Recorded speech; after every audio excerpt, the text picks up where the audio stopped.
E aí, concurseiro ou concurseira? Seja bem-vindo ao canal VOF Questões. Aqui, vamos testar seus conhecimentos com desafios de verdadeiro ou falso, para você aprender, treinar e garantir a tão sonhada aprovação. Se você está pronto para colocar seus conhecimentos à prova, se inscreve no canal, ativa o sininho e bora para o desafio. A matéria é Direito Penal, parte geral. Julgue os itens a seguir. Primeira questão. Verdadeiro ou falso? Não há medida de segurança sem prévia cominação legal. Resposta. Verdadeiro. Trata-se do princípio da legalidade, que é fundamental para garantir a segurança jurídica e a proteção dos direitos individuais dos cidadãos. Nos termos do inciso 39 do artigo 5º da Constituição Federal, não há crime sem lei anterior que o defina, nem pena sem prévia cominação legal. A expressão pena deve ser entendida de forma mais ampla, como gênero sanção penal, que abrange tanto as penas quanto as medidas de segurança. As penas podem ser classificadas em penas privativas de liberdade, penas restritivas de direitos e multa. As medidas de segurança, por sua vez, são destinadas aos inimputáveis, e são classificadas em internação e tratamento ambulatorial. Segunda questão. Verdadeiro ou falso? A lei posterior mais benéfica ao agente é aplicável aos fatos anteriores, exceto se decididos por sentença condenatória transitada em julgado. Resposta. Falso. De acordo com o parágrafo único do artigo 2º do Código Penal, a lei posterior, que de qualquer modo favorecer o agente, aplica-se aos fatos anteriores, ainda que decididos por sentença condenatória transitada em julgado. Trata-se do princípio da retroatividade da lei penal mais benéfica. Terceira questão. Verdadeiro ou falso? No crime omissivo espúrio, a omissão é descrita no próprio tipo penal e não admite a tentativa nem a modalidade culposa. Resposta. Falso.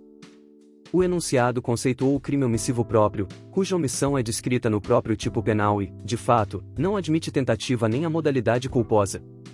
O crime omissivo espúrio ou impróprio, por outro lado, é aquele em que a omissão é penalmente relevante quando o omitente devia e podia agir para evitar o resultado, nos termos do artigo 13, parágrafo 2º do Código Penal. O dever de agir incumbe a quem tenha por lei obrigação de cuidado, proteção ou vigilância, de outra forma, assumiu a responsabilidade de impedir o resultado ou com seu comportamento anterior, criou o risco da ocorrência do resultado. Quarta questão. Verdadeiro ou falso? Dentro da teoria geral do crime, entende-se por crimes de empreendimento aqueles em que o legislador equipara a forma atentada à forma consumada do delito, prevendo a mesma pena para ambas as modalidades. Resposta. Verdadeiro. Crime de atentado ou empreendimento é aquele que prevê expressamente em sua descrição típica a conduta atentada, afastando a incidência do inciso 2 do artigo 14 do Código Penal. A legislação penal, ao descrever esse tipo de crime, já considera a tentativa como uma conduta consumada, tratando-a como uma etapa normal do processo de execução do delito. Como exemplo, cita-se o crime de evasão mediante violência contra a pessoa, artigo 352 do Código Penal, evadir-se ou tentar evadir-se o preso ou indivíduo submetido à medida de segurança detentiva, usando de violência contra a pessoa, pena, detenção, de 3 meses a 1 ano, além da pena correspondente à violência. Quinta questão. Verdadeiro ou falso?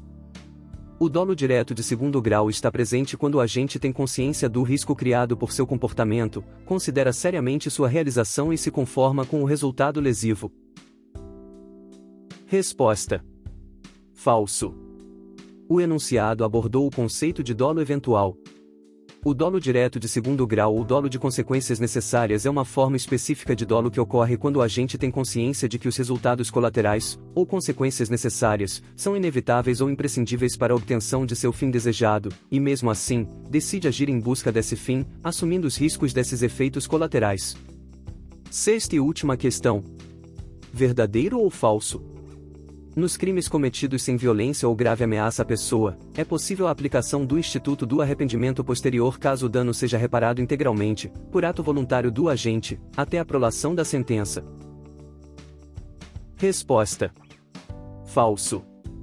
Nos termos do artigo 16 do Código Penal, para que haja aplicação do instituto do arrependimento posterior aos crimes cometidos sem violência ou grave ameaça, a reparação do dano deve ocorrer até o recebimento da denúncia, implicando na redução de 1 a 2/3 da pena. Ademais, importante lembrar que, acaso haja a reparação do dano em momento posterior ao recebimento da denúncia, mas até a prolação da sentença, o agente se beneficiará de uma atenuante genérica, prevista no artigo 65, inciso 3, a linha B, do Código Penal. Mas e aí? Você achou fácil ou difícil? Comenta aqui embaixo quantas questões você acertou e deixa o like no vídeo. Por hoje é só. Ouça o enunciado, responda certo e conquiste a sua tão sonhada aprovação. Até o próximo EVOF Questões.